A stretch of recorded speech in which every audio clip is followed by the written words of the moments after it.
Welcome to the forum tonight. This is really the first public look at the report Envisioning Sustainable Northampton, and it's co-sponsored by the Ward 3 Civic Association and Northampton Design Forum. I'm Joel Russell. I have been chair of the Design Forum, but I just turn the baton over to Dan Berry, and I'll introduce in a few minutes. I just want to welcome everybody to tonight's meeting. I'm glad to see a lot of people here. There are two handouts which I think most of you got. One is called 10 Principles of Good Neighborhood Design, and the other is how to get a hold of the book, which there's one copy of on that cart for people to look at. You can get it for $5 from Paradise Copies on a CD, or if you want the printed copy, it's $40. That's the cost of reproduction of it. Or you can download it, and the instructions are all on that sheet. So you don't have to write anything down. You just take the sheet home and you can figure out which way you want to get it. Really, the purpose of tonight and the purpose of this whole project is to have a new kind of conversation about the future of the city. Not focused on controversies, not focused on what we don't want or in a particular place, but focused more on what's our long-term vision for the future of the community. And so tonight we're really opening that discussion, and it's intended as a long-term discussion process. And I think it's important that this report was done to spark that discussion. It's not being it's not being shown as, here's what's going to happen here in the next 20, 50 years. It's about ideas and thoughts about what might happen and how to have a picture in our minds of what do we mean by sustainability, which is a word that you hear a lot, but people don't have a way of really understanding, well, what might that look like? So I want to say a few words about that, and then I'm going to turn it over for a few minutes to Wayne Feiden, Planning Director of the city, who will talk a little bit about the city's sustainable planning process and how what we've done might relate to that and what's going on through the city planning department and planning board. And then we'll have some discussion about the whole principles behind this plan. And part of what will guide that is the handout 10 Principles of Neighborhood Design.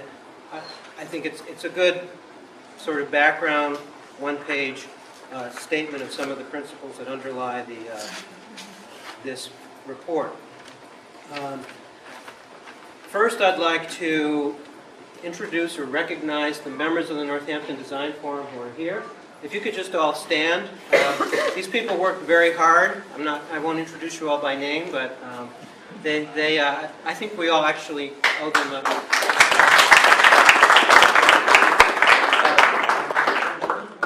we all spent a lot of time planning the charrette that happened in September and working with the Notre Dame team. Just out of curiosity, how many of you here came to some part of the Design Northampton Week process? Okay, that's great. So almost everybody was here for part of it. We had that week in September, and then we had, then the Notre Dame students went back to Indiana, and then they came back in December, and Aaron Helfand gave a great presentation of their recommendations at the high school. I want to introduce Dan Berry now, because Dan has really taken over the role of leading Northampton Design Forum into our next phase, whatever that's going to be. We pretty much focused on getting this project done, but now we're thinking ahead to what the future might be. So let me just give Dan a chance to say a few words. Dan.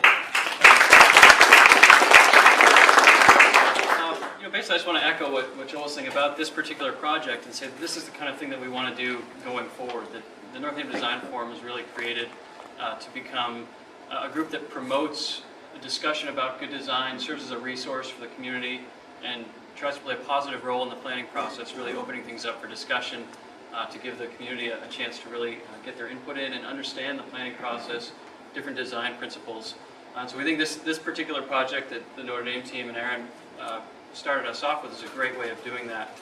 We think it's a great example of putting together a set of ideas that can really spark discussion, as Joel said, and give us some ideas as to what the future of the city is going to look like. And we hope to do more of these kinds of things as we move forward and serve as a resource, for the community, for the government, for anyone who has a stake in the planning process.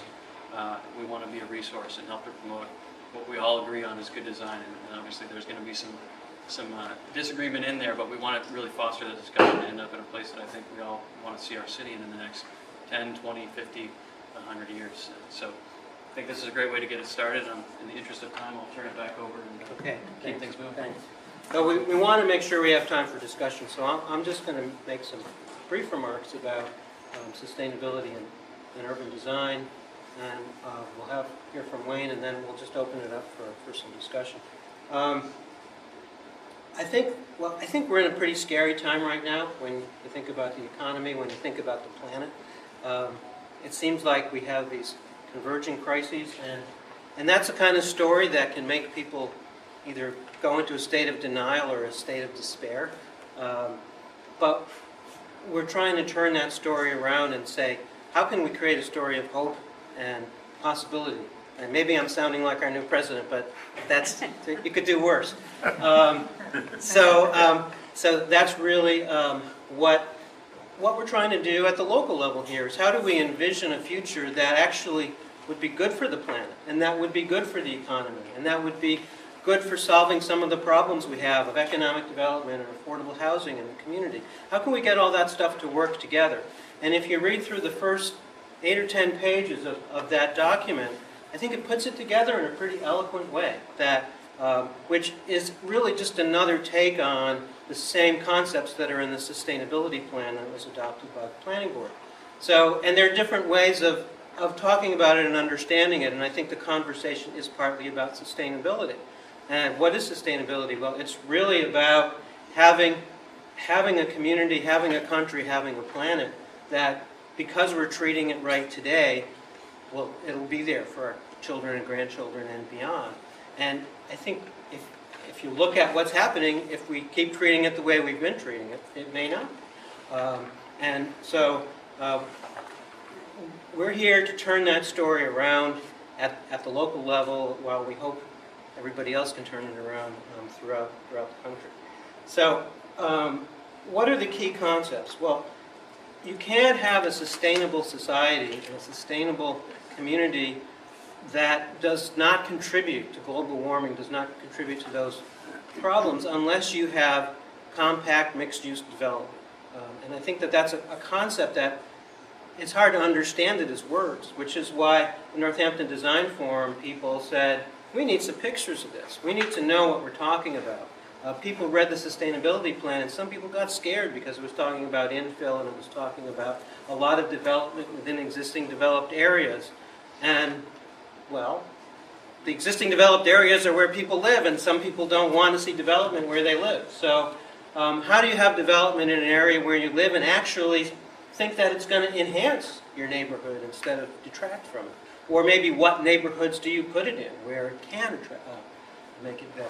And so the Notre Dame students came and they took an overview. They had an outside perspective, and they looked at the whole city, and they looked for the areas where you could do significant amounts of compact, higher density, mixed-use development.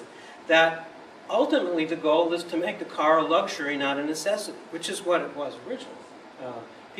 We're not saying people shouldn't drive, but actually, if we want to survive, we have to drive a lot less. So, and people won't be able to drive less unless they live in communities that are walkable, that are served by transit, where it's just not so necessary for everybody in the family to get in their car several times a day.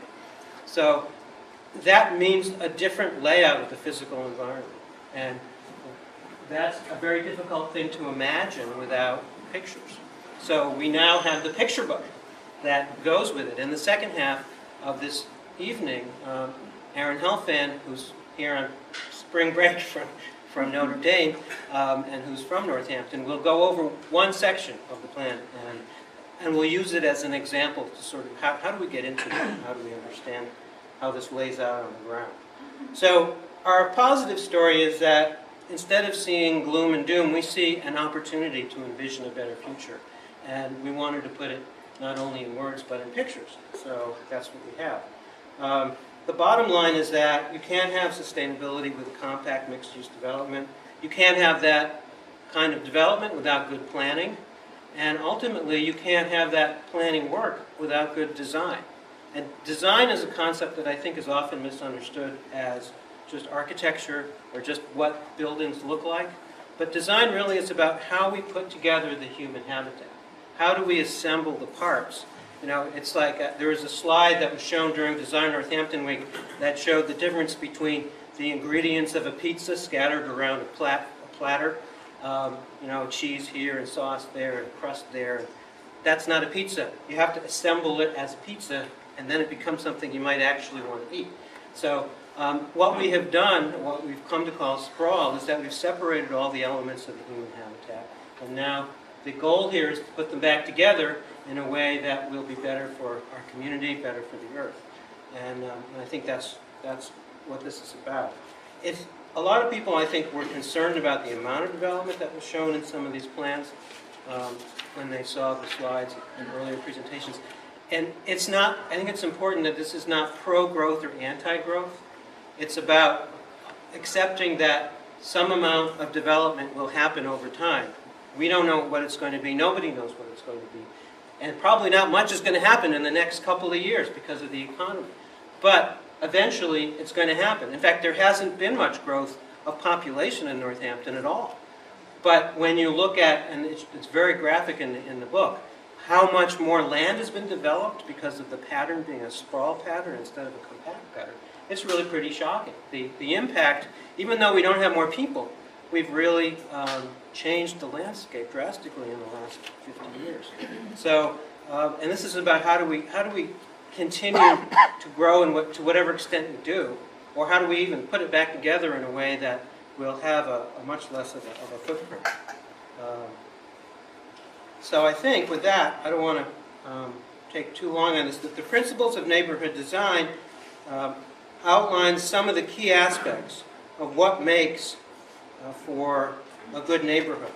And at the core of a sustainable city is a series of neighborhoods.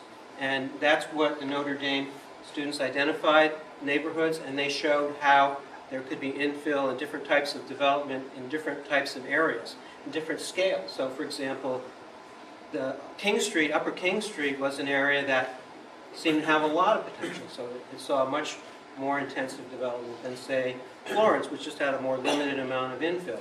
You scale it to the part of the community we live.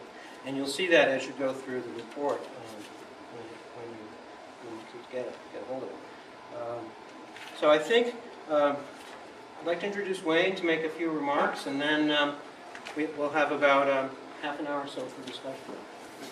Before Wayne starts, yeah. I neglected to do this before, but I wanted to thank Joel for all his hard work. Yes. Really. He's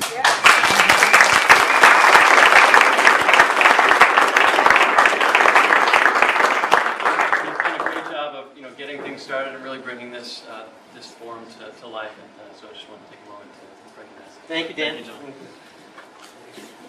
Joel.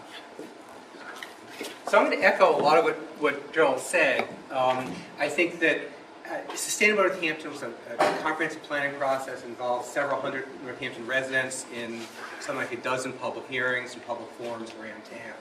And you won't be able to see this, but this is Sustainable Northampton. If you want to go online, you can get the plan there. But this is the general big guiding principles, the Canada plan. And it covers a lot of issues around town in terms of what does it take to make Northampton more sustainable, what are all the things that we cover, of which land use is an important piece, but not the only piece. So I think Envision Northampton is one vision. I think it's a very good vision for how we can implement Sustainable Northampton.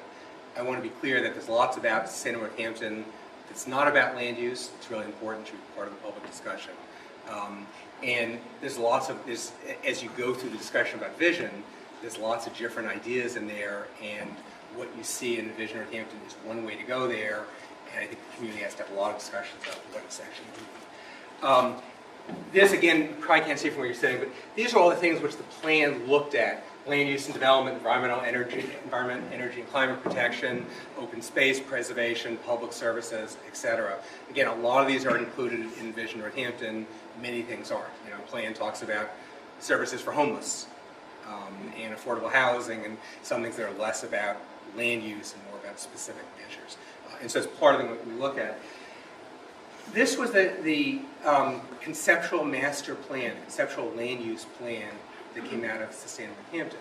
One of the things it talks about is very similar to what Joel was talking about, is where should development be encouraged? Where should new development be encouraged? And it's basically in the areas of town that existed before World War II and some expansion on the more edges there. And then saying those outlying areas should have different degrees of preservation. One of the discussion points the community has to have as we go forward is, what does that actually mean? Does that mean there's absolutely no development out here? Or does that mean there's limited development out here? And what does that actually mean for all of us? Many of us choose to vote with our feet and live in places like this. So as Joel said, if we're really going to talk about climate protection, if we're really going to talk about reducing vehicle miles traveled, having more sustainable patterns, that means living in walking distance of many services.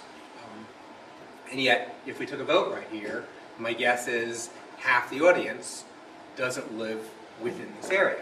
And so how do we come to grips with that? Where this map came from, frankly, was we looked at where's development occurring right now and what are some real opportunities to shift some of those patterns. Right now, about 50% of development in Northampton is occurring within these yellow areas, within what this map calls as target areas. Compared to the rest of the Commonwealth, it means we're doing incredibly well. In most of the Commonwealth, the percentage development which is occurring in more urban areas is far less than 50%. The plan sets a target to say, well, we should increase that. Frankly, I can't remember the exact number, but it should go to something like 75%. So the plan's not saying nothing should happen out here, but we should look at what are the measures to get there. The challenge, of course, is from a sustainability standpoint, this is a pattern of how many miles do we drive, vehicle miles traveled, per person in this country. So 1910, 2008, assuming we keep going up from there. The number keeps going up. As Joel mentioned, Northampton's population is not growing, and yet when we do projections of traffic, we estimate about 0.5%, a little bit less than 0.5% of increase in traffic on our roads every year. Okay? So that's just because we're all driving more. So without a single new person living in this community, we expect our traffic to keep going up. Most of you probably live in homes, statistically, live in homes with half as many people as lived in a home half that size at the end of World War II. So the average house size in the country in Northampton more or less reflects this. Now it's about twice what it was at the end of World War II. The average family size is about half what it was at World War II. Our family size is a little bit smaller than the country as a whole. Our building size is a little smaller than the country as a whole. So for Northampton, it's still true. In all this discussion about encouraging infill development, we have been fairly successful in the last 15 years at encouraging new housing starts within walking distance of our village centers. And yet the population in those areas keeps dropping. That is, we have ever more housing units, but because the number of people per housing unit keeps dropping, we actually have fewer people living in walking distance of downtown and living in walking distance of Florence than we did in the past. So certainly the goal we're talking about is what are the changes it takes to start dropping. And this is the part where I think Envisioning Northampton is great, is one vision that moves us in these directions. So this is a slide from Doug Farr, who's an architect in Chicago. But I really like this because he talks about what are the different measures it takes to make a community more sustainable, to reduce global warming gases. And we all talk about fluorescent lights, and isn't that great? And maybe in only 5 years we can change all the fluorescent light bulbs. And isn't it wonderful when we all buy hybrid cars, because cars last 15 years? Maybe it only takes 15 years, for us to all change our cars. But there's a danger of these approaches, which is experience has taught us is as we get more efficient and we're using less energy per light bulb or per car, we're actually driving more and we're having more lights on. And so we're not actually reducing our energy use. It's good. I'm not saying we should go to halogen lights, but it's clearly not enough. And so that's why this discussion we're all having about land use patterns. Land use patterns are really difficult because it takes, this chart says 20 to 50 years for sort of developing neighborhoods and 30 to 100 years for bigger corridors. But this chart includes the Southwest, which is growing wildly. in New England, where our communities aren't growing that much, you see the patterns that were developed here in 1950 are going to remain here for the next 100 years. So it probably takes even longer to make these kinds of changes, which is why it's so important to get going now. Because if we're really serious about climate protection and really serious about sustainability, these things that take such a long time have to be moved. This is again from one of Doug Farr's slides on the left, and transit-based. Are you talking about this later? Transit on the right, which Aaron will talk about later. But the concept which Northampton has reflected somewhat is thinking about encouraging development in areas that are easily walkable.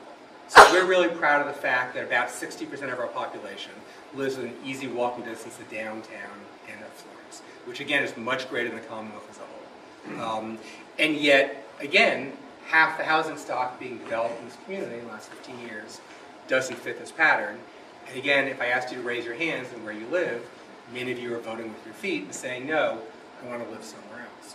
So one of the questions I have is, even though I believe in this, I live a 15-minute walk from downtown, I think it's a wonderful thing to aim for.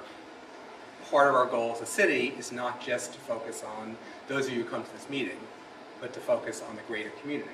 And frankly, the greater community, more of them live in the outlying areas than my guess is reflected in this group. And more of them say they want to live in the outlying areas than reflected in this group. So what's the balance between saying we want sustainability, but we also want to be a democratic community and listen to our communities? And certainly, the pitch for what you're going to hear later today is part of the balance is encouraging people to good development patterns and not just beating them up and making them good development patterns. So how do you make those neighborhoods more attractive so people say, oh, that's the pattern they want to have? So this is, Joel talked about different ways of defining sustainability. There's lots of different constructs. This is one that's commonly used. The 3 Olympic rings talks about, equity and environment and economy, and they're all really important to us. We need to focus on the overlap between them. That if you just focus on a pure environment, you have a great national park. National parks are wonderful, but people don't actually live there. If you just focus on jobs, then that's wonderful. It employs people, but it's not sustainable for the long run. If you just focus on equity, it's not sustainable. So how do you find the balance between all these things? And the point is just thinking about all these things, and in every step we take, environment's really important. How do we make sure we're preserving the environment? But let's not ignore how important the economy is. Let's not ignore how important equity is in the sense of communities out there. So one example to think about in Northampton is King Street, because this is certainly going to come up. Northampton City Council made a series of changes 6 or 7 years ago to encourage two-story, or basically require buildings to be built up to the street in King Street, and encourage two-story buildings that are there. It's a wonderful pattern, and if you think about some of the lessons that will come out of Envision Northampton, I hope you get good visuals for that and think about how do we get that kind of pattern. I will also say that we've been unable to attract development that fits that pattern for 7 years. When we look at each project that's failed to come, there's been a variety of reasons, and no one project we've had has been killed by zoning. It's been zoning and hazardous waste and lawsuits and a collapsing economy. So lots of issues, but zoning has, when we debriefed developers whose projects have failed, the zoning has been a list. What they've said is there's fewer tenants that they can attract from these buildings. So again, the balance for us is, from a pragmatic standpoint, do we want to wait as a community for development that we know we need? What's the planning horizon we're looking for? Long term, we want buildings up the street, we want them to be pedestrian friendly. What's the compromise? What's the balance? Can you wind up? Yeah, I think it's the last one. So the final points I'll leave you with is these are the points to think about as you go through the process. So we're thinking about long term. What's the balance between long term issues and being pragmatic? The perfect's the enemy of the good. We're waiting for the great project and giving up good projects in between. Always really being aware of the market realities. Because saying we want this great project that's not going to happen doesn't necessarily help us if we're losing this project that couldn't come here. There's limited dollars. We all want to say, oh, the private sector can afford this. Let's twist their arm and get more out of it. The public sector can afford it. None of those were true 2 years ago. They're certainly not true now. Public choice matters indeed. Thank you.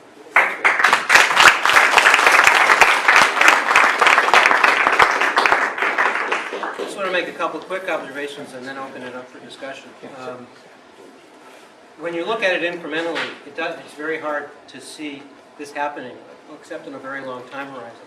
But in fact, with all of the damage that's happened to our economy, this may also be a time of opportunity, because if you look at where the markets are in the worst shape, it tends to be in the areas that are not in walkable centers. The walkable center areas throughout the country are the markets that are holding up the best, and this is what the people in real estate that I talked to have been saying. And I think we may be ready for, I hate to use an overused term, but a paradigm shift in the way we think about all of this stuff. And so when it happens, we'll be ready. So with that, questions, comments, thoughts, observations from anybody? Just raise your hand and speak up. Yes? I have an absolutely unsubstantiated theory that when the oceans rise as a result of global warming, even if they just rise an inch or two, that people are going to start moving out of the cities that become... Can you speak up a little bit louder? We have some competition.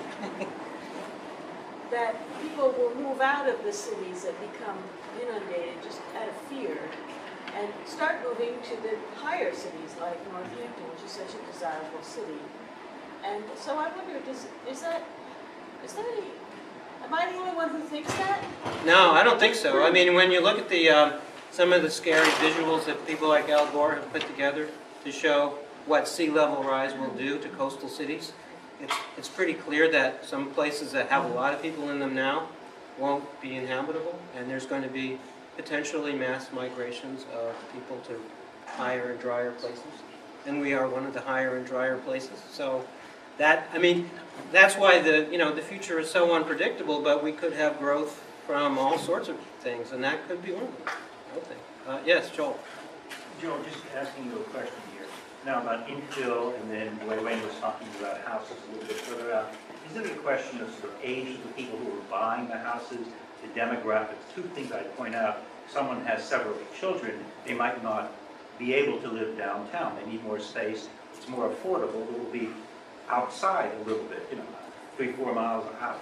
Secondly, with the baby boomers all showing up on the scene, you're talking about infill, and that sort of means like not 2 stories, but it could be even more. What do you think of that? Like 10 stories or 5 stories. And so people who are baby boomers or children are gone. If they find the city desirable, they won't mind living in apartments if they're like downtown. And that's what you see in other cities all across the country. So how do you react to that?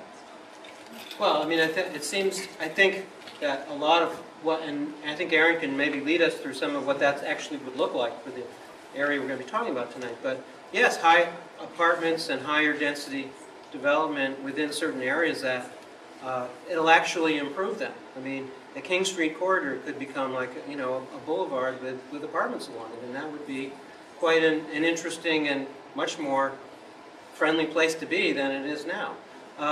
And the other thing to think about when you talk about demographic shifts is as people who are now living in some of those less developed areas or more suburban areas move into the town centers, those houses will become available for younger families. But I think you also hear more and more often the complaint among parents of young children, hey, we're just chauffeurs, we just work for our children, driving them around all day. Growing up in an urban neighborhood where kids can walk to everything, one of the little informal new urbanist tests is called the popsicles test. Can your kid ride his bike or walk safely to a place where he can get a popsicle? And if you're way out and off Ryan Road, he can't. But if you're anywhere within walking distance of the city center of Florence, they can. So I think those are all considerations. Yeah, Bill. Well, as I think of the main streets that go through a town, Elm, and then King, and Prospect, Pleasant, I'm struck by how embarrassed I am of King Street. I have people who come to town and visit, and where the Honda dealership is such an eyesore. And it seems to me that even in the short term, why can't we force these people to take care of the property? I mean, the weeds are 10 feet high, 8 feet high. You get down to Glass's property, down at the end of the street, at the corner of Damon Road and King Street. Where the that huge parking lot. And I just shake my head, and I don't know why those properties aren't developed. But certainly for the people that currently live here, and you look at that and you say, we're very proud of this town. Lived here many, many, many years, and been involved for many years as well. But I guess I just don't know. I know that the city did a fair amount of zoning work, I think, on King Street several years ago. I think what Wayne was alluding to. But nothing has happened. And it just kind of sits there and gets worse. And, it's like a death spiral. It's like our economy. So I don't know, that I understand the long-term goal of where we're going, but what about the short term? Are there plans that we can, or things that we can implement in the short term that will help us deal with those issues? I think that's a really important point, and I think it needs to be talked about. I think today we want to try to focus on that longer-term vision. I think when people have a long-term vision that gives them pride in their community, it may lead them to maybe take better care of what they have in the short term. I don't know if anybody else wants to comment on that, but I don't want to. We all have a lot of short-term concerns, and we all have places to go to. Our city council and our public works department deal with a lot of that on a daily basis, as you did when you were at Smith. So, yeah, Bruce? Well, I was just going to comment on the notion of global warming, the rising waters, inundating the cities, forcing people to move to higher ground. A parallel to that is happening, it's been happening for years, is that people are no longer finding the city the best place to live, and they're choosing to move to, in effect, what is the higher ground as far as they're concerned, which is a more livable, more sustainable community. It's happening both with retirees. My wife and I moved here from the Washington, D.C. area 5 years ago. It was not livable for us, and this is eminently livable, so we made it a choice to become Northamptonite. You're also finding a lot of people who, in this very tense employment situation, are saying, hey, I don't need to live in Manhattan and work as long as I have access to the internet. I can live someplace else. You got a lot of folks in the Hilltowns doing that, a lot of folks here in town. And I think that maintaining a very attractive community is going to make it the high ground for a lot of people who are moving out of some areas that were fine for them a few years ago, but they're looking for a better place to live today. Yeah, well, I think we are finding it. Absolutely. I've run into a lot of folks who are either from Boston, from New York, from all over. And that's another driver of coming to this area.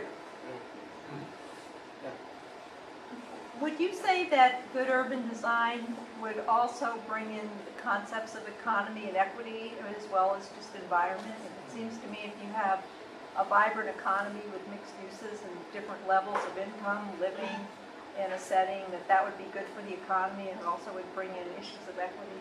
Yeah, absolutely. I think in some ways I would take exception to the framework that Wayne put up there. Not that I don't think those three things are important, but I think they're, in a way, artificial distinctions. When we really look at our environment is the basis for our economy. If we look at our economy, if our economy isn't fair, as it's become increasingly unfair in the last 10 years, it causes social problems and dislocation. So really sustainability is about all of those things. And where we're coming from at the Design Forum is that if you were to have that kind of quality urban design in a place, it would simultaneously go a long way to solving all of those problems. It's good for the environment, it's good for the economy, and it provides opportunities for putting in all kinds of housing. One of the big objections to inexpensive housing is people think it's going to devalue their neighborhoods. But when you develop the way we're showing in these visions, you have all kinds of housing, cheek by jowl, and everybody, you see that in some of the best cities in the world, that you have different incomes. So urban design, in many ways, can be seen as one of the keys to unlock all of these issues. So, yeah. One of the things at the design forum when the students presented their work that was amazing to me, and I just want to open it up for maybe further comment, was when Professor Best said that Northampton doesn't have a parking problem. And Are they kidding? well, that was the part I wanted to put. It was actually pretty revelatory to me because I started to, well, I don't know because I walk a lot of places, but I started to believe that actually Northampton doesn't have a parking problem. And that the problem is that the downtown where everyone wants to park is too small. And so one of the things that I loved about this plan was that it strove to take the downtown where everyone wants to be and make it bigger at the expense of some parking lots actually. But that what it would do is that people would want, now it's maybe undesirable to park on Conn Street because it's too far to walk to get downtown. And what it would do perhaps is make it so that it's desirable to park in areas where people don't find it currently desirable to park. And because they can go to neighborhoods and areas that they find very attractive and enjoy.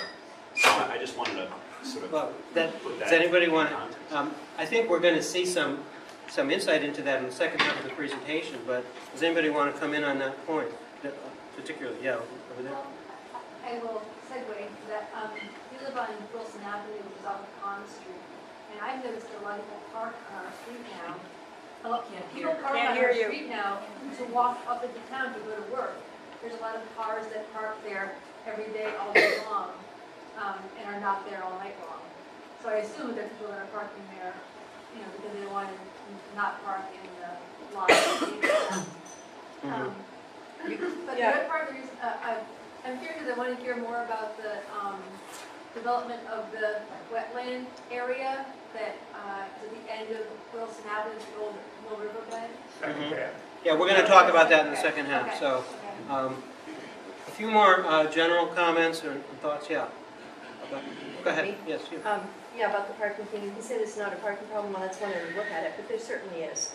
And the issue you're talking about on Wilson Ave, that's extended out to areas that used to be quiet residential streets. Oh, ask me how many times my property's been damaged. People have driven on my lawn, damaged my fence, damaged my gardens. They block my driveway, they block my street. It's nasty. They park there all day to work. Oh, yeah. And then there's no place for the people who live there to park. So. Well, that's certainly something that has And to you're going to take away parking? Yeah, I don't hear it, but... Well, the idea is to move it around. So, and we'll have some more and details. places for employees to park and not in front of people's houses so they can't get in and out and all that. Okay. Yeah, I'm not complaining about it. I am. Okay. All right. Well, different views about that. Some other thoughts. Yes, Joe. I guess I have a different kind of thought, which is... People speak up, please. I have a different kind of thought or question, which is how do we engage people who have not been engaged in this conversation? How can we expand this conversation and reach out to people who, for instance, haven't come to any of these events? Are there ways that we could do that? Yeah, I think that also goes to Wayne's point about, if we're just like-minded people all talking to each other, what about how do we reach other people? And thoughts about that? I mean, we're having this conversation. This is the beginning. You can't expand this conversation until you start the conversation.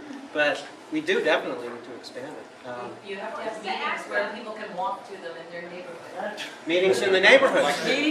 That's like this one, but in other neighborhoods. Yeah. Yeah, and in fact, we've been talking with some of the other councilmen about maybe having meetings in other wards, so that's definitely a great idea. I Yeah. mean, I just parked at my friend's house across the street in Bridge Street, this come here, and a couple with 2 kids, they both work in town, they have 2 kids, it's hard juggling things, but they couldn't make it here because of various familial obligations. So if someone can be creative in terms of ways of thinking to bring more people into the dialogue, it would be outstanding. One of the thoughts that we had was that the APE gallery where we had the threat in September, which, by the way, I should thank because without Gordon Thorne and the APE gallery, none of this would have happened. And it's such a great place to have a conversation because it's so accessible and anybody can walk in. And we were thinking, well, what if we just had urban design conversations once every, Thursdays at 5 or whatever, or different times. And people could come. Anybody could come. Really open it up. I think this kind of conversation and getting it covered in the press and have to thank the Gazette too. They actually gave us a lot of good advance coverage for this, and I think that's probably why a lot of you are here. So that's terrific. But I think it's partly putting it up on everybody's agenda so that they're aware of it. Adam? I think you have a big opportunity for this to coordinate with the Zoning Revisions Committee, which is, perhaps they might put on a public forum or a series of them starting in April before they start recommending laws, which are going to start, the intent is to implement this. And Well, let me just clarify one thing. The Zoning Revision Committee was appointed by the Planning Board under a City Council resolution. It's going to be recommending changes to the Planning Board and the City Council to implement Sustainable Northampton. This is one document that will be looked at and considered, but this has no official standing. There's no guarantee that any of what is in here, unless everybody in Northampton says, well, these are great ideas, let's see them put into the zoning, and we hope that some of them will find a way. I meant the intent is to implement sustainability, however Right. people understand it, That's right. not this specific Okay. document. I just want to make sure that Yeah. that's clear. There's several of us, I'm one of the members of that committee, and Jim Nash, who has his hand up, is another.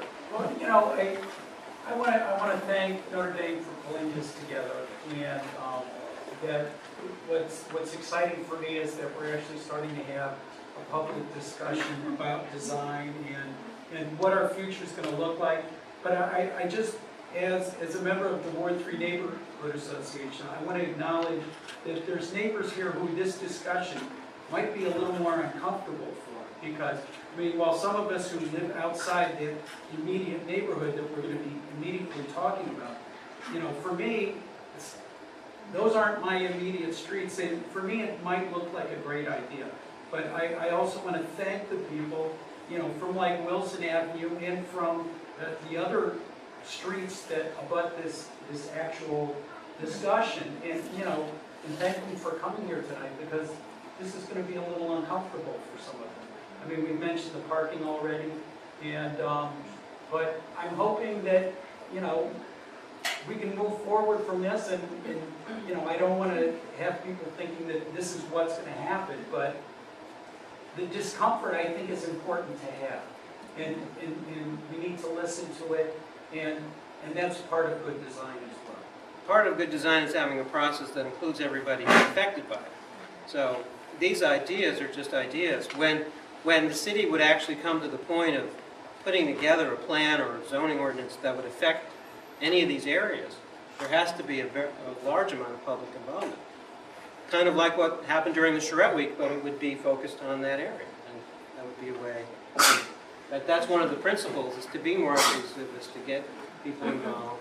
And as you all know, it's hard, until there's a proposal on the table that somebody doesn't like, it's hard to get people to come to a meeting about it. But that's why we're trying to change the way this is all done, to think about thinking ahead in the big picture, and let's not wait till we have a crisis, but plan ahead. But thank you, Jim. And also, as long as we recognize, I want to thank the members of the Planning Board and City Council and other city boards who are here tonight. We don't usually get to have them all in the same room at the same time, and so I'm glad you're here, and I hope you'll speak up and give us your thoughts and ask us your questions. I'll take two more, and then we should switch over to the next step. Yeah, in the back. I've lived downtown my entire life. Matter of fact, 49 years ago, I used to walk to school every day. The very building that we're in, this here, but I'm very familiar with downtown and I've seen a lot of trends and stuff. And I know we're trying to move it forward move this discussion forward to the planning stage. But what I see happen, and is, you can build something new and shiny, and you can take new directions, but you also have to maintain it afterwards. And I work at the University of Massachusetts, and we build building after building after building that's supposed to last for 40 years.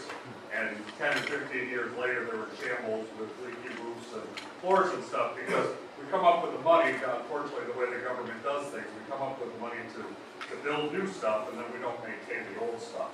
And in a lot of ways, echoing some of the other comments that were made, living downtown, I see that all the time. We can build a beautiful downtown, and we did, but in the last 10 years or so, it's really slipped. We heard about the parking, the sidewalks that crumbled, all the beautiful bricks that that were put in are, you know, there are heaves all over the place, there's graffiti all over the place. Parking is a huge problem, and you know, there doesn't seem to be enough manpower or interest in enforcing it. It's one thing to plan nice things, but to break but if you're not going to put the resources, if all the resources are going to be in planning and an equal amount of resources isn't going to be put into sustaining what is made, it's not going to work. Yeah, well, of course, I mean, and we have to do both. I mean, we can't do And, for too long. and we haven't then, so I really think, you know, any plans need to address that and include it, and make sure that the plans say, you know, if we develop this area, we're also going to develop so much resources into making sure that is maintained, and I think that's the thing that's often. One of the principles in the plan too is to build things that are durable, that will last. Sometimes you have to pay a little more up front, but if something lasts 10 times as long as something else, it's worth it. So, one more, yeah. I was just going to speak a little bit to what you had said about the inclusivity of the discussion around sustainability, and just 2 points come to me. The first is that the sustainability matrix that was presented leaves out the individual, and so as important as the environment and the economy and social equity are, which we all know are fundamentally important, the whole shift in paradigm ultimately comes from individuals. And so the whole discussion around, you know, how much we drive, how much we walk, we've become so accustomed to being consumers and to having things our way without much sacrifice. And clearly the whole vision forward in sustainability is not only about good planning and design, but people reprioritizing our perspectives on consumption and shifting from the individual to the collective, so that we not only think about what's best for us, but what's best for all of us as a community. And the second thing that I wanted to share was just, there was this guy, Van Jones, who speaks a lot these days about how we can figure out to deal with environmental issues, but also to deal with issues of social equity and justice. And one of the things he's talking about, and is happening a lot around the States and around the world, is more discussion around the green collar economy. And maybe if the discussion was opened up as we think about building new buildings or implementing alternative technologies or retrofitting homes, there's a place in that discussion for everybody, so that people who may not be drawn to environmental issues because they think it's about hybrid cars or solar panels, but their bottom line is their pocketbooks or needing a job, there's room in that to envision collectively how can we simultaneously deal with all of these issues together towards a more sustainable future. And that might be, not necessarily in this forum, but in other forums, a cool way to invite a lot of different people with different voices into the conversation around what that looks like in this community. Wow, that is so well put. I mean, but that's a perfect way to end this part of the program. I think you've really put your finger on how it all fits together. And I don't know if anybody heard, but Van Jones was just appointed to a very important post in the White House to advise. He was? Yeah. I was just in the news today. So, go Van. I'd like to call your attention to the second half. We're going to talk about what's on this drawing right here. So we're going to take a little break, take a look at that picture if you have any questions. We're also going to project it on the screen. It's a lot easier to see something on a drawing. So we'll start again in about 10 minutes. Okay, this is City Councilor Bob Reckman, represents Ward 3, where all of this is happening. And he's also been a very active and supportive member of the Northampton Design Forum. So we'll take a short break, come back, Do we have to take a break? Take a look at the drawing, and then we'll talk about... People are asking if we have to take a break. Yeah, we should take 5 minutes. 5 minutes. Well, we have to set up 5 minutes. Thanks for coming to order so quickly. My name is Bob Reckman. I'm a member of the Northampton Design Forum, and I'm also the City Councilor. A little louder. Yes, my name is Bob Reckman. I'm a member of the Northampton Design Forum and the City Councilor for Ward 3, and a member of the board of the Ward 3 Neighborhood Association. I wrote this before I knew what Joel was going to say, so I'm going to just read it as it's written, and you'll have to hear some repetition. I want to thank a couple people who've contributed to tonight's event. One is Councilor David Narkowitz from Ward 4, who was in the back. And another is the Ward 3 Neighborhood Association, who are co-sponsoring this event along with the Design Forum. I also want to thank Aaron, our homegrown talent, for his expertise, and Wayne Feiden for lending his wise thoughts to our discussion tonight. A number of groups helped us to publicize this event. We sent electronic invitations to the OPD listserv, the Chamber of Commerce listserv, the Ward 3 Association listserv, the North Street Association, and to residents of Ward 4. We posted it on the Paradise City Forum. The Gazette, as you know, had 2 articles in 2 days about this, so that was very nice. We also sent individual invitations to the City Council. There are 3 members of the City Council here tonight, the Planning Board, and there are at least 2 members of the Planning Board here tonight. The Conservation Commission, and there are at least 2 members of that group here tonight, and the Rezoning Committee, and I think we may have 5 Rezoning Committee members here. So thanks to you all for coming, but you know, I'm also glad that these groups never get to hear from one another and never get to hear in their normal work from you, the public. So I hope we have a good, substantial, collective discussion about the intersection of planning and sustainability. This portion of the meeting is going to focus on the specific portion of the book. It is roughly, this is South Street, okay? It's this area here, so South Street through the Roundhouse parking lots, across Old South, which is right there, the parking lots on either side of the Nagel Walkway. Hampton Avenue, parking lot, Nagel Walkway, Maplewood Shops. So all of that stuff is in here now, and then it would turn right and go down the Old Mill River bed, which is between Pleasant and Conn Street, and it's a great undeveloped piece of land in the middle of our city. So it's this area right here we're going to talk about tonight. There are, you know, impacts up here and down here, and we may get to those, but really where we're going to be focusing is South Street to Service Center, more or less, if that makes sense. And all of this area used to be the old Mill Riverbed before it was diverted in the 1930s. You've seen the color image over there. Aaron's going to start off by telling us what the students envision in the long run, and I can't emphasize that enough. This is, I don't know if we can see that far. We have to start looking. He'll also address questions about the parking, that there's in those areas, how that would be replaced. We'll project images from the book. If you have questions about what he's presented, clarification questions, he'll take those when he's done. But we don't want to have general discussion, because then once he's done, Wayne is going to talk about the city's own plans for this same area. And I'm glad that we have 2, and they aren't really competing visions. We have 2 different visions for this one area in town, which says to me there are another half a dozen visions which we have yet to have.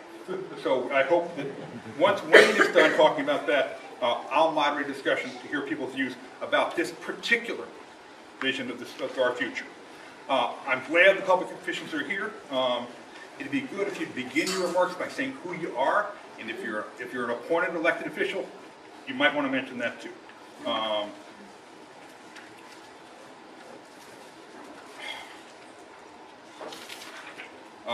One problem we have, like I said, in our city is these boards do not hear from one another or the public in the normal course of events. So this is a great opportunity to do that. Mr. Helfand. Thank you.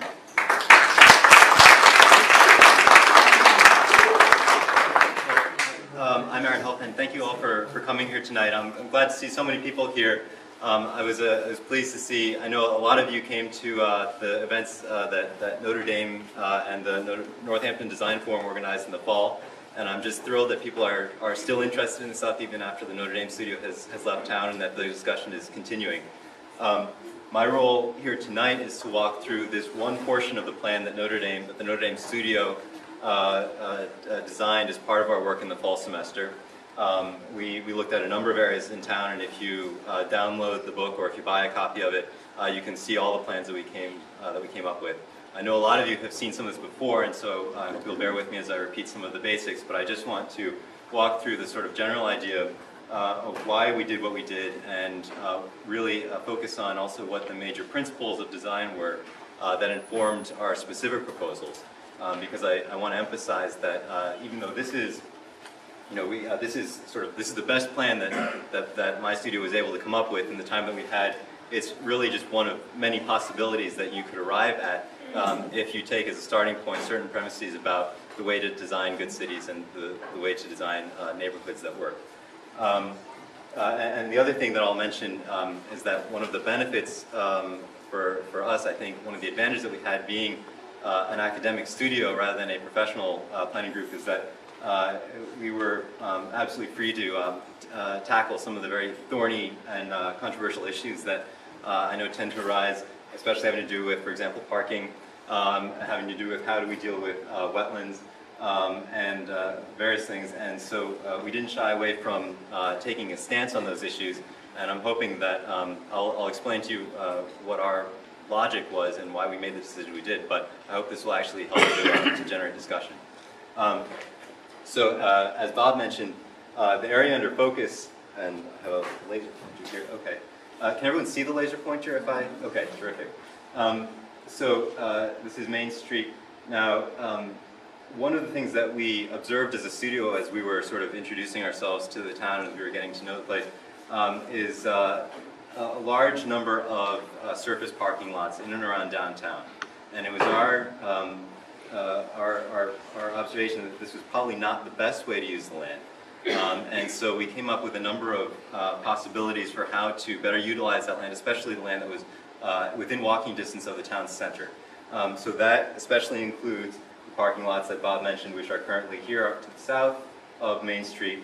But we also looked at the possibility for infill in and around the rest of downtown as well. Now, it's important to note that even though we envision that there may come a time in the future where people are driving less, and we actually want to help facilitate the kind of environment where you don't have to drive, we realize that at the moment, businesses downtown do depend on parking, and that parking is at a premium.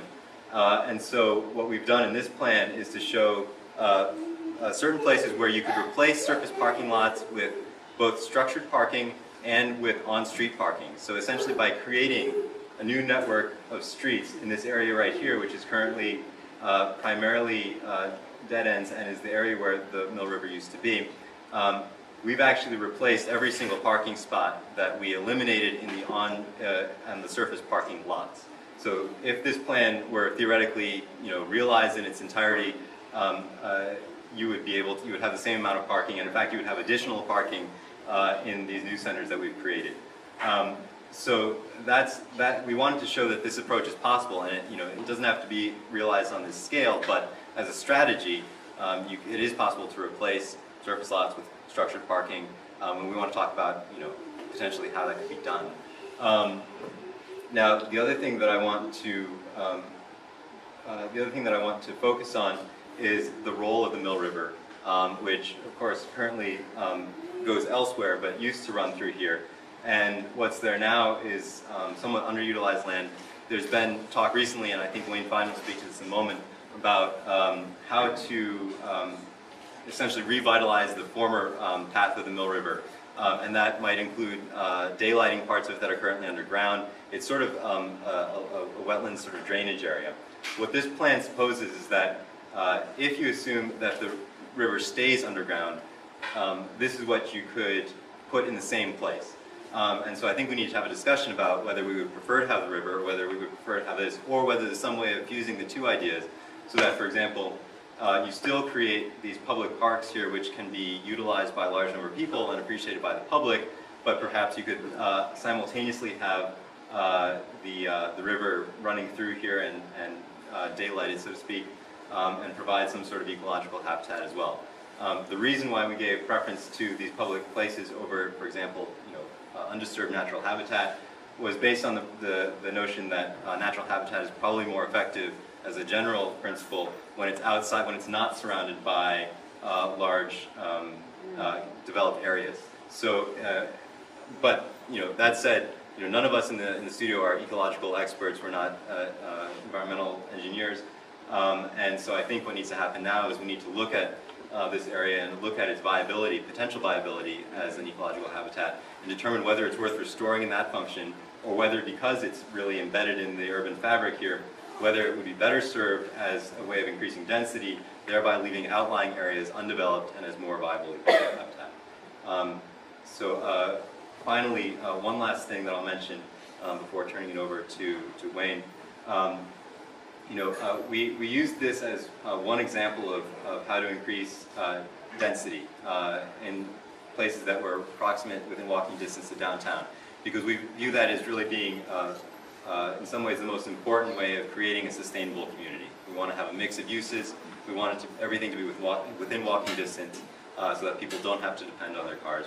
And what we've shown here is a variety of housing types that include housing types that are inherently affordable, housing types that, because they're less expensive, because they're smaller, could be subsidized and made very affordable. And so that's sort of part of our vision. But throughout all of this, the most important principle is that we're interested in shaping the public space and the public realm, so that anything that we design is going to be facing either a public street or a public plaza or a public park, and it's going to be contributing to the character of the town. So what we're trying to show here is that we have to make some trade-offs, but that a lot of the competing goals that we see in the community can actually be solved by the same urban design techniques. So I think I'll leave it at that for now. Are there any questions, just a clarification of what I've said or what I've presented? Yes? Could you just list a few of the elements in that corridor? A few of the elements in the... In the corridor, a And few in specifics? the streets, I think I've Yes, Not okay. where we are so Yeah. much as what you're proposing, the structures, the... Sure, okay, that's absolutely. Aaron, you could go, there's some better images in the book. Yes, that's a good point. We did put together a few renderings. Well, here's a close-up, so I can use this as an overview.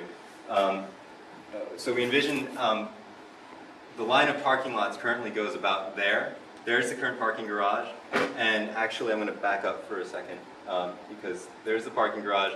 One of the principal components of our plan is this area right here, which is the parking lot directly behind Main Street, behind Thorns Marketplace and so forth. And we've envisioned that could be, for example, a public market square, mixed-use development that would look something like this. It could be a place to hold a farmer's market, other public events, festivals outdoors, and that it would provide retail at the ground floor and perhaps office or residential above. So this is one vision for what density looks like. As we move down farther south here, we're looking at larger green public areas, and that's a distinction that we make in a number of places, that there are paved public spaces and green public spaces. Could you just show where Pleasant Ponds are so Sure. people have an orientation? I'm gonna, yep. So this is Pleasant Street. Is that right? Yes. Pleasant Street comes down here, and this is Con Street here. And so the whole area that we're talking about is really bounded by those two streets. And again, this is Main Street. So right now, is it Hampton Avenue that runs back here behind the parking garage? That's the parking garage. And so the area that we're looking at is this, what's currently parking lot there, and that's what we referred to as the sort of market square. And then this area back here is sort of more like it's about the size actually of like the Amherst Town Common, so you can think of it that way. And it's really meant to be a large open public space which could be programmed in a variety of ways, whether it's an open field for people to have picnics or play soccer or whatever. We've included a sort of artificial pond back there at the bottom, and a sort of more naturalistic wooded area in the middle, just to show that there's a variety of different ways that this can be programmed. Also, I should point out that in between these two parks, we've located a civic building. And the function of the civic building could be any number of things, but we think that, as part of urban design, it's critical to place civic buildings in important locations in the town and to articulate them as important buildings. So whether this is, potentially a new city hall, or whether it's an addition to or a replacement for the courthouse or something like that, or a school, whatever it is, that's a location that should be reserved in this particular plan for an important public building. Sure, yeah. This again is just a close-up of that area. This is the roundhouse behind City Hall here. This is a close-up of that market square with the parking garage right there. And you can see in each of these diagrams here, there's an aerial perspective and the plan view, which shows existing buildings in gray and proposed buildings in brown, and that's something that's consistent throughout all of the plans that are in the book that we produce. This is a view of the sort of town common that I described, with an indication of the character that a public building might have built in that location. And what are those buildings to the left and right? The buildings to the left and right are mixed-use buildings. They're actually, well, I should say that they're zoned as mixed-use. We envision them as being primarily residential, but with the potential for retail on the ground floor. and that a number of those residential units would be intrinsically affordable based on the square footage and the type of building that they are. And again, that's an image of what the markets record look like. Yes? And this, I know it exceeds this specific area a little bit, but this plan kind of starts with the general assumption that the main road conduits in and out of town are. Yes, yes. Pleasant Street and Con Street stay the same. We've in this plan we've re-engineered the intersection at the southern entrance to town to ease traffic there, and also to create a sort of southern gateway to the city, because when you come up I-91 and you're heading into town, the first thing you see is kind of a gas station, and it's not the greatest introduction to Northampton if you're new to the city, and so we envisioned that this could actually be a new center that could also accommodate a certain degree of light industry of the sort that is compatible with residential uses and commercial uses. So, are there other? Yes. Yeah, I hope no one gets offended by this question. But historically, when you had a park, whether it's in London, Paris, or anywhere, the houses who were sitting around the park, the residential areas, were generally elegant. Yes. Because they're sitting on a park. Yes. Now, you say that's going to be affordable housing. Now, it's going to cost a fortune to do this. So I just want to understand, I want housing for people who can't afford expensive housing. But why, if you're building a magnificent town park in the city, you wouldn't make buildings where people are prepared to pay a lot of money to live there? No, that's an excellent point. And actually, I should have been more clear when I was describing that. Our plan envisions a number of houses to either side of the park, and you're right that the houses that face directly on the park would inevitably be much more expensive, and you would want them probably to be more luxurious in a sense, to contribute to the civic space. But there's actually an opportunity for much more housing within these neighborhoods that is sort of the next block in. Yeah, thank you. Other questions? I think we have enough for tonight. All right. Yes. Can you describe a little bit about what this you call the plan? What does that mean in the context of planning? So this isn't something that's somebody's going to come down and knock down buildings and put up new ones. Right. Okay. What does planning mean what does plan mean in a planning context? Sure. That's a great question. And I guess as part of, I guess we should explain what it means when we say that it's a long-term vision, because because, for example, there are buildings that currently occupy a lot of these lots that, in this picture, they're not there, right? So we're not suggesting that these buildings, get taken by eminent domain or something like that and then, bulldozed.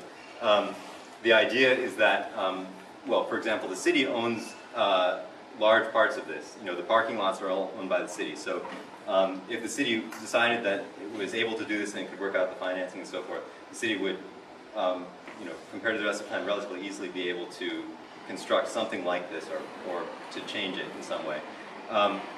But I think that the benefit of having a vision like this is that even if you have a number of different property owners, that if everyone can see sort of the collective goal that everyone has agreed on by consensus in some way, then instead of everyone acting independently without a unified vision, everyone can sort of, as the plan begins to be developed, and as it looks like it is happening in some way, it's possible for people to see how their individual property sort of fits into the larger puzzle.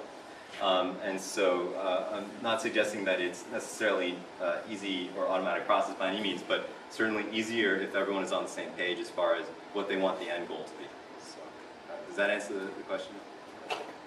Can you show where the numbers are? You were saying that it's underground. Can you Yeah. show the path between this? My understanding is that it actually runs directly underneath these green patches No, there. it's above ground there. It's above ground. Yes. It is now. Let's see. Well, actually, I think that Wayne could probably speak to this with more accuracy than I can. Here to there is where the Mill River is underground. Yeah. Maybe it's right there, but it's going towards Smith, up the new bikeway to behind Clark Avenue is where it's underground. And then at this end, it goes underground to get across Pleasant Street. Yes. Because this is a long-range plan, and when you mentioned that whatever the number of existing parking spaces there were now, let's say for cars, you might somehow be able to make things work and have the same amount of parking in spaces. Did you take into account any kind of a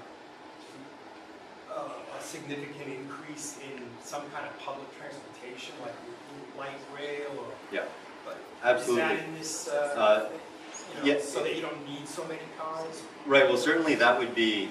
I mean, as far as sustainability goes, that would be an ideal condition. And in fact, we've shown in here, and I believe there's been some discussion of actually reinstating some sort of commuter rail service along the railroad tracks that currently run through Northampton. And this is where the tracks run. Right. And we've illustrated that there, and there's the train, and there's the old train station right next to it, which is where there's a restaurant there currently. So yes, our hope would be that by having that additional public transportation, that would ease some of the pressure on vehicular traffic and parking. But we didn't want to just depend on that alone. So we're showing how parking could be accommodated elsewhere if need be. Yes. Yeah, I think one of the things that's most difficult for folks to understand is the whole notion of urban design in the planning context. You're creating a vision for a community based on accumulated knowledge and information coming from people. I'm reminded that the plan for the city of Chicago that Daniel Burnham published 100 years ago. You look at the renderings of that and you look at aerial photographs focusing on Chicago, there are many similarities because the city began to develop in according to some of the principles, the lakefront, the location of civic buildings, the way certain major arterial streets work, the way of using the river. Technology has changed, the economy has changed, people's preferences have changed, but that vision stayed the same. Look at Washington, D.C., L'Enfant's plan 200 years ago. You look at the city today, you look at its original design, and there are basic concepts, basic principles that even though things have changed, following those basic principles leads towards the finished product. And I think that's what you're doing here with Northampton. We tend to get confused saying, oh, it's a plan. Well, this means architectural blueprints. Somebody's got to go out and build it. Well, that's not it. What you're doing is putting vision to some ideas, some thoughts, saying, this is the way it could be. It might not happen that way, but here are some basic principles that you outlined that this is an illustration of. Oh, that's a great point. That's exactly right. I'd like to give Mr. Feiden 10 minutes here, and then we'll have a real discussion. Wayne, would you tell us what the city's hopes and dreams are? Thanks. So I'm just going to talk about sort of four things the city's worked on over the years. I'm just going to talk about those four things quickly. The first, it goes back to 1979. The city started looking at a rail trail network to connect all the city centers. 79 was the original plan to think, how could we do all this? You may have heard we just got this economic stimulus money, so it's finally happening. We'll be connecting Southampton, East Hampton, Northampton, Florence, Leeds, and out to Amherst. So that's been part of the piece, and obviously a key part of that is just north of where the old Mill River is, the Nagle Walkway. Just so you know how good ideas never seem to go away, but come back sometimes. The original plan in 79, the city actually got money in the mid-80s to not only do the Nagle Walkway, but extend the Nagle Walkway down along the historic Mill River as far as what's now basically Millbank Apartments. Kirkland Avenue, and we're going south from there. And there was so much opposition. It was the only time the city's ever returned a major grant because there was so much opposition. But the idea was what became the Nagle Walkway was going to be a T. It was going to have this spur that went south, another third of a mile, and the city returned that.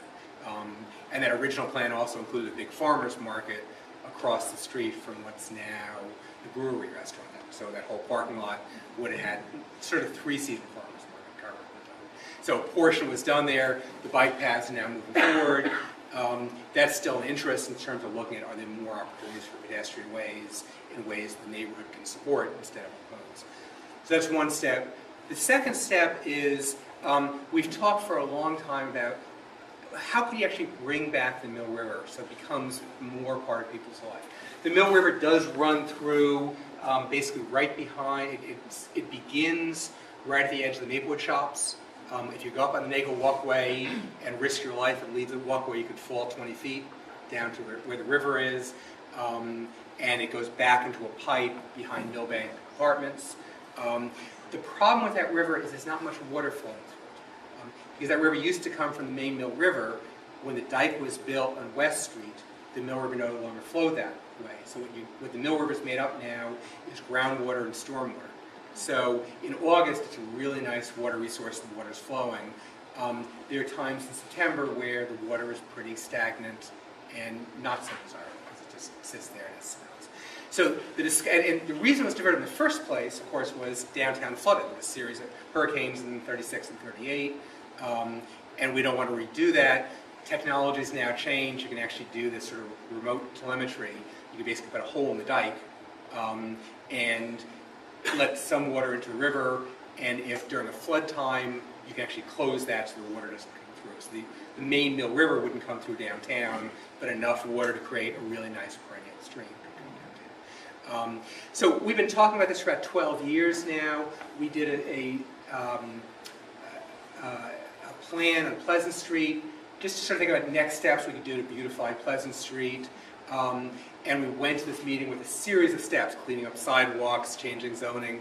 And it was really interesting that we had a meeting about this size, actually I think it might have been here, and it was restoring the Mill River of all the ideas we threw out that clearly stuck. People got really excited about that idea. So we followed through and started applying for grants to see what was possible, and we quickly discovered there was a lot of environmental legacy, basically hazardous waste that was left. So that whole plan basically got put on hold for about 12 years. We got a total of 4 EPA grants to do some cleanup. Bay State Gas has spent a lot of money cleaning up the hazardous waste that's there. But that's sort of what stalled that plan. The other thing that stalled is we went to the Army Corps of Engineers, and they said, oh yeah, we'd love to talk to you about giving you 65% of the cost of restoring this. They did a feasibility study. They said, what a great idea, we think it could work. And then we invaded Iraq, and that program disappeared.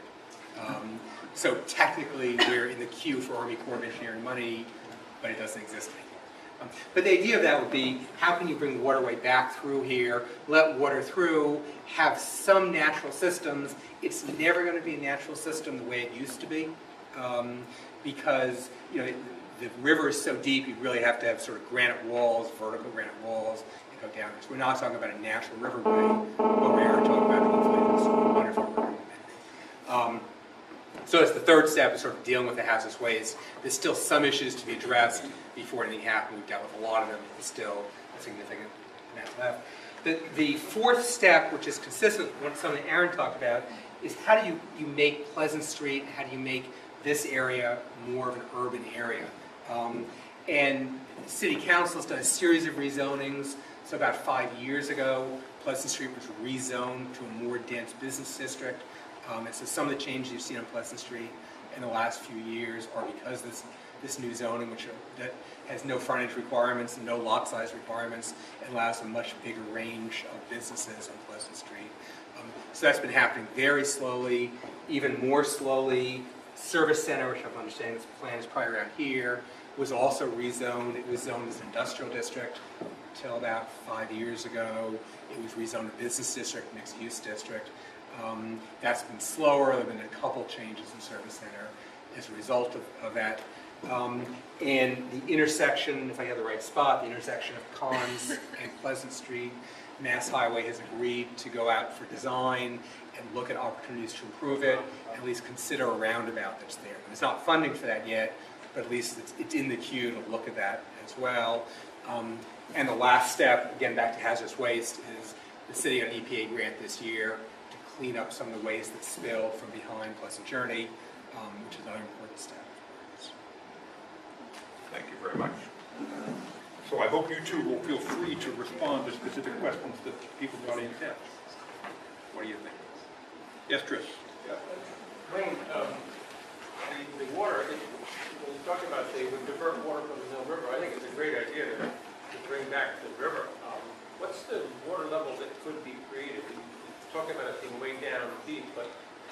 that in more water, in a managed way, what kind of level could the river come up to? We haven't done a profile for it, so it's a good question. We need to do that. That's part of the process we'll be doing with this Army Corps piece. I mean, generally we think where you see it behind Maplewood shops, it probably could be about a foot high. Our quick and dirty analysis is going to be about a foot higher from that. From the bottom of that ditch? Or a foot higher than? Then the bottom of the ditch, yeah. Because the problem is the water in the Mill River is fairly low. The other problem, this is great, but it's one of the challenges, is below West Street is all man-made. There's a ditch that goes out to Mass Audubon. That's what, the Mill River used to come, through here, then cut back, and come all the way out to what's now Mass Audubon. And they basically cut through here. And so that determines the water level. But one of the challenges is now a rare freshwater mollusk in the man-made Mill River. And that's rare, and so we have to leave enough water there, and we don't de-water that. So there's always challenges. But if the water was taken out of the river, say upstream further, on the other side of the dam at Smith College, you could get a higher head of water, I would think. That's true. I mean, certainly if you went all the way back to the dam. Treat whatever level river you want. Yeah, that's a really good point. All set? Thank you. Yes, sir. Wayne, has any thought been given to, it's nice to open up rivers and make them perennial again, but given the present Conservation Commission Speak up a little louder, please. and regulations, this could turn into a permitting nightmare, especially with stormwater management added to the Wetlands Act. I'm not sure if any thought was put into the plan on the permitting aspects. Well, it would be a permitting nightmare. That's absolutely true.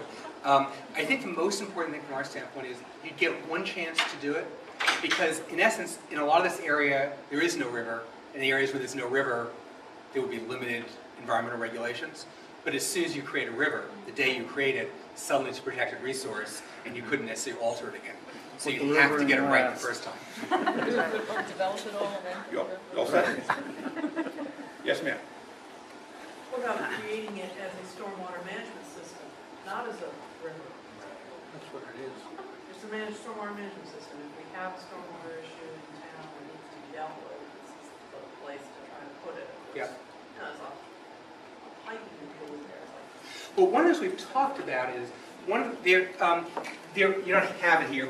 If the dike is way over here by West Street, there is no pipe. There's no underground water until you get behind National Felt. And at National Felt, the first pipe comes in from Smith College, and more pipes come in until behind Maplewood Shops. So if you crawl down behind Maplewood Shops, you'd see two enormous pipes come in, both 36-inch and maybe one's 48-inch. And so you don't get a lot of water until that point. The Cadillac approach is restoring the river all the way back to the dike, or as Tris said, actually intriguing, to go back to Paradise Pond. The lower budget approach is thinking about, in the place we have a 36-inch pipe, you might keep a 36-inch pipe. So you might, rather than restoring everything, you might let some water flow, but not more than the 36-inch pipe could maintain. And then you can cut it off when you need it for stormwater that's out there. The idea is, you don't necessarily want just stormwater, because then you have the same problems. What happens in September when the water level's really low and it gets a little putrid? But I think you're right, it clearly needs to be able to accommodate stormwater. One of the I'm talking about the definition of it. Not restoring the riverbed at all. That's right. Creating a stormwater management system that is part of a green feature. I'm not sure what. Different definition. Yeah. For permitting purposes. Right. And in fact for function. Maggie, do you have something to add to this topic? Yeah, one thing is simply that you don't have to do a literal restoration of the Mill River, but you can use the depression that's been left by it and create a stormwater management system that brings water to everyone's mind. And it may not be that you see water all the time, and certainly the stormwater management system that uses infiltration and natural elements and plantings and things like that and creates a wildlife setting will still remind people of water. And in fact, it will be very living and very productive and will be a very new, very modern type of approach that also remembers the past, because it used to be a stream bed. So I think it becomes richer in that it's functional, but also brings in the vision of the future. Yep, yep. So, one thing to be clear, this goes back to the concept of plans and what's the long-term planning. We've done absolutely no engineering, so all these ideas are great. It's not like they're different directions.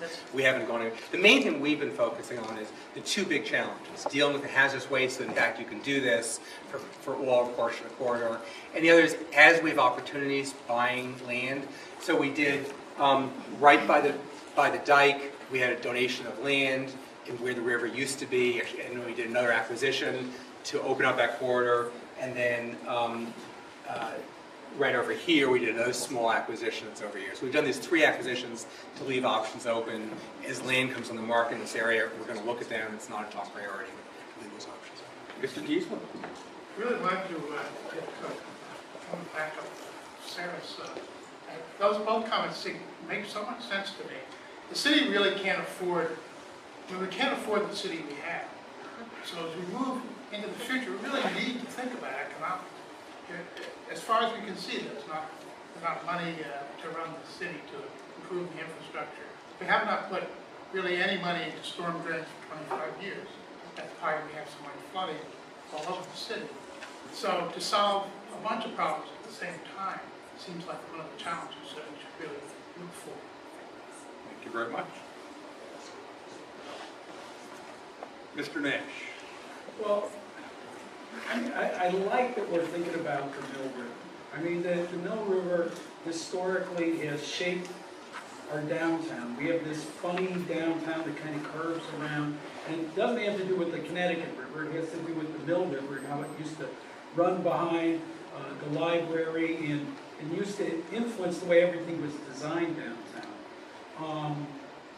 I think it's important for us to kind of historically to kind of remember it in some way, and that I think right now it's kind of an eyesore, and I know for some of the neighbors it's a source of mosquitoes, and you know and so there's some good things going on there, and that and I think we want to keep some of those things, but I think we've kind of turned our back on it, and if there's a way to kind of reintroduce ourselves to it and have, it needs to have a better place in our design.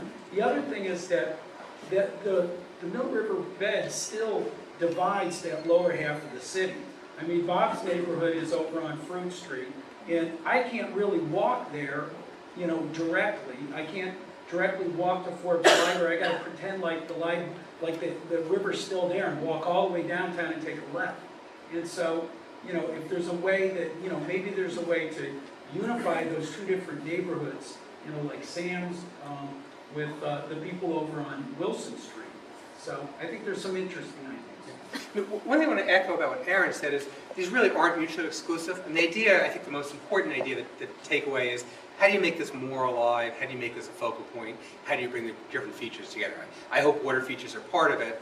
But my own personal story is, we used to clean up in the old Mill River. About once a year, we got volunteers, usually kids, to do a cleanup. We stopped when I had 8-year-old kids or 10-year-old kids find hypodermic needles. It's not safe to do that. Whatever the treatment is, it's how do you get people there and how do you make it more alive? Because people are going to solve the problem. I don't really care what the solution is. Did you have a question? Actually, Go ahead, Aaron. Sorry. I wonder if you could maybe just walk us through what it would look like if you were to actually combine those 2 things. What would the vision be for if you wanted to restore the Mill River and still have these sorts of public spaces where people would congregate? I think the best place where you can sort of see it, although there's no water, unfortunately, but the new bike path from the Roundhouse parking lot to Smith College. That section between the Roundhouse parking lot and National Felt Building, if you walk through there, look on the left, and you see the granite blocks that form the abutment. And so you go right, it's 5 feet off the trail or 10 feet off the trail. There's some absolutely beautiful granite blocks, and it drops 10 feet or 8 feet, whatever it is, and it's dry, and there's nothing there. And you can actually see, if you go about 100 yards down, you can see the abutment where there used to be a walkway, a bridge across to the condos, Clark Avenue condos. And so imagine water flowing through there, imagine the connection piece, imagine an abutment has a bridge across it. And you have some things alive on both sides. We did a studio with Smith College architectural students a couple of years ago. And one of the things they looked at is just very small changes for the bike path. You have all these properties that are very thin along West Street. What if you started having people who are going on the bike path, would you get some people who have walkout basements to take advantage of the bike path, and maybe you get a little bit of commercial to take advantage of the bike path.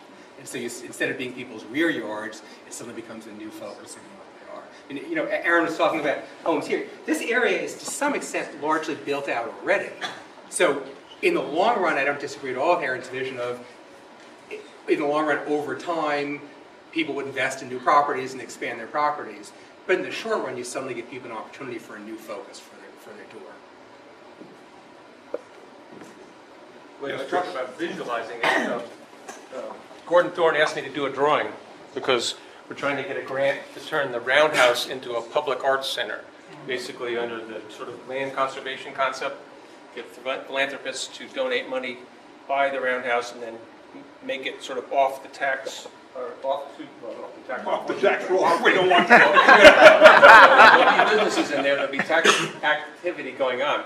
But in terms of out of the real estate market, where the rent isn't always going up and the value isn't going up, so turn it into a sort of public land, like preserving fields. So I did a drawing that shows, I'm trying to see if it's the same scale as this. Probably not. But anyway, so the river that Wayne was just describing, they took Aaron's drawing here and took the color of the water that Notre Dame put right in here, this watercolor here. They have the river about that long, and then it's a lawn. So basically just took all the lawn areas and turned them blue. And this is where Wayne was describing the granite wall right along the bike path. And so basically you could have water from here to the, I guess, the Belt Building. You could have water then behind, this is the parking garage right here. This would be brewery, I guess Maplewood Shops is this. Yeah, well, not so quite. So this is the big depression here. And then another depression here, right, because it's behind Millbank, right? So basically you can have as much water open to the sky as possible, and then when you come to a road or you go under the pipe, and then the question to you, if you could make that water level whatever you want, it'd be great. It could be like a water storage facility, I guess. Before the spring thaw, you'd probably drain it down. I don't know how that would work, but if you could get the water up from the Paradise Pond, you could make whatever head you want, I guess. So it could really be a sort of standing ponds that water flows through, I guess. The perfect melding of both these options, it would seem you just showed us.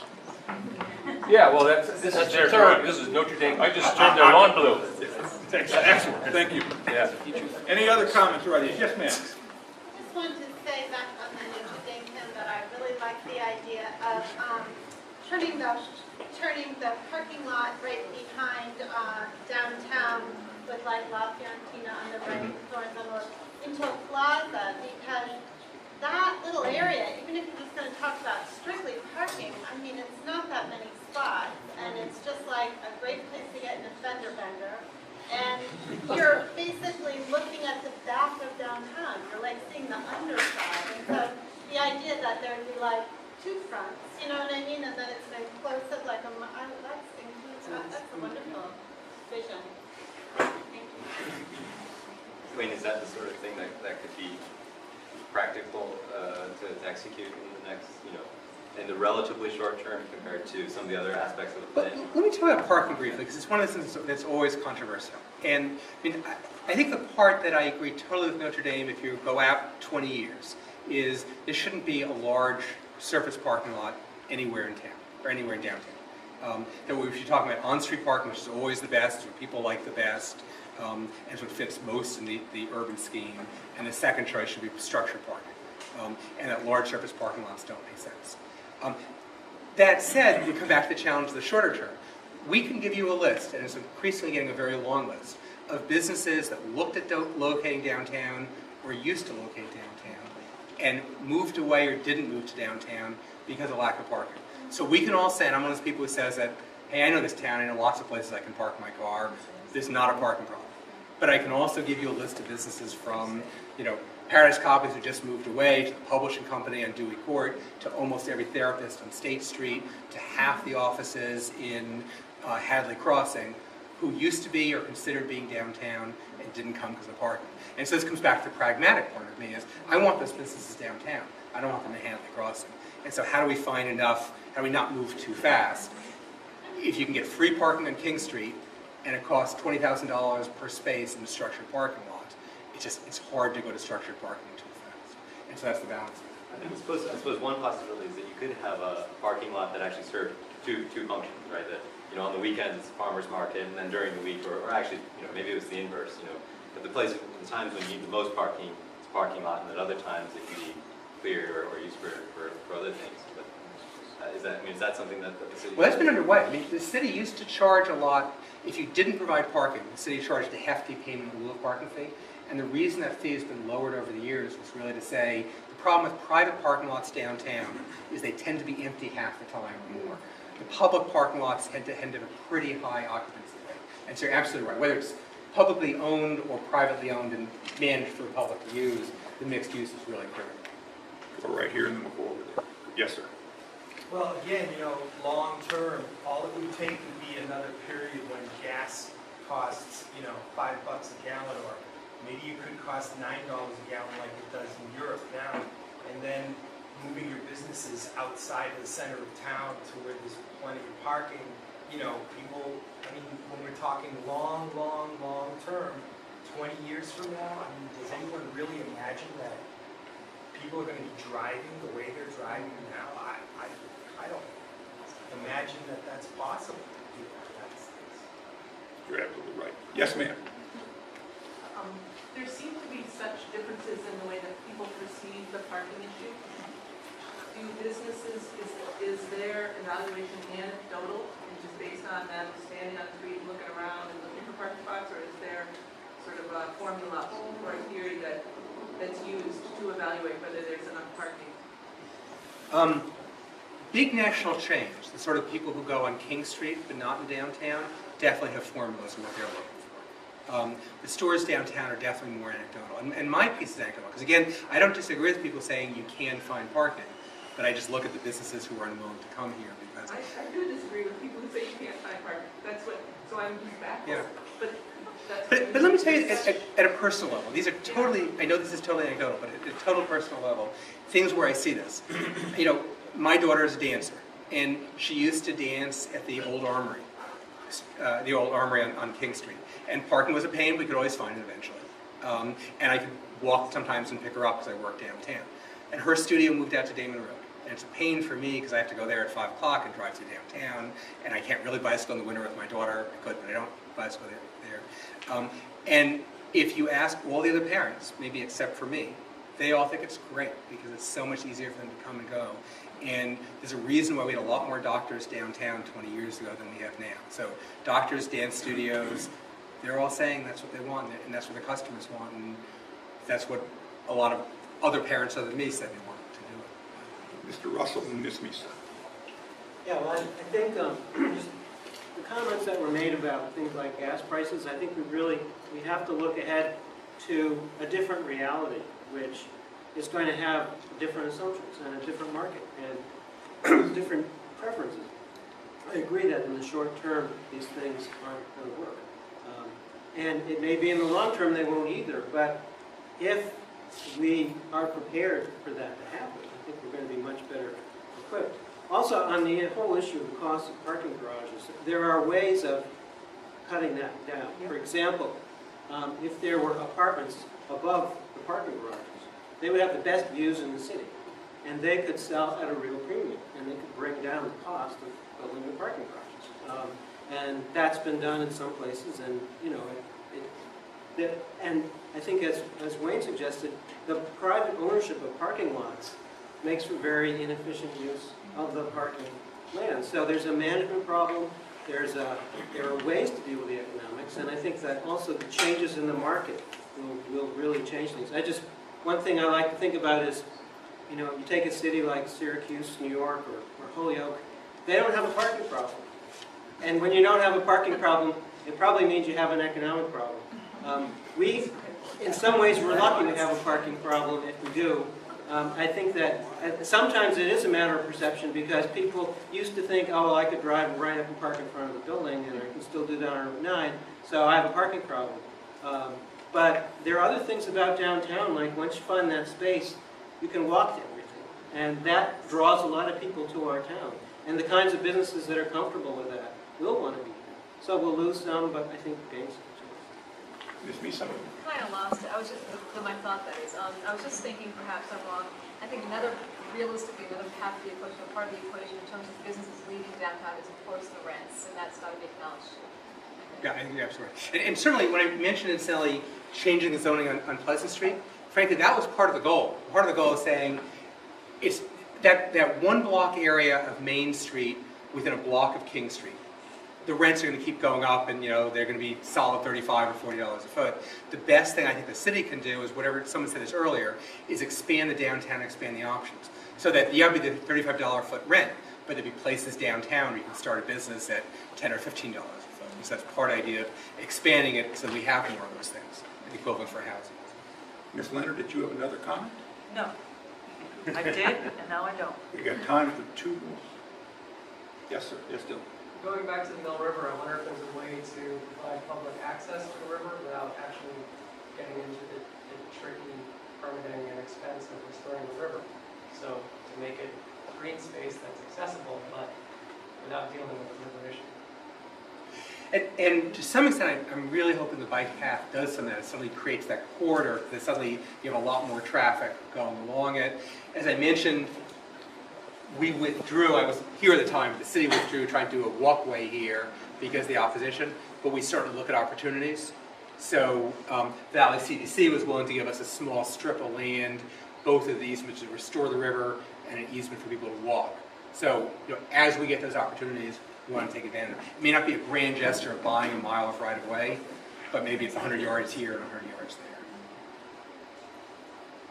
One more. Mr. Duff. We talked about the parking downtown, and Bob knows this as well as I do, and I'm sure that Wayne does. With the advent of rail service coming from Springfield to Brattleboro, there is the possibility that behind the Hall of Records that there would be a stop created there and a parking garage created there. And that would take up an awful lot of the parking problems that people perceive that we have. And I think that that's more of a doable thing than what people realize. And was that not one of the locations your group identified as a possible place for parking structure? Yes, it is. Yeah. We identified several locations for potential parking garages, and that's absolutely one. We think it's a great place. Thank you all. This has been really helpful. We're going to do it again. Make sure you come.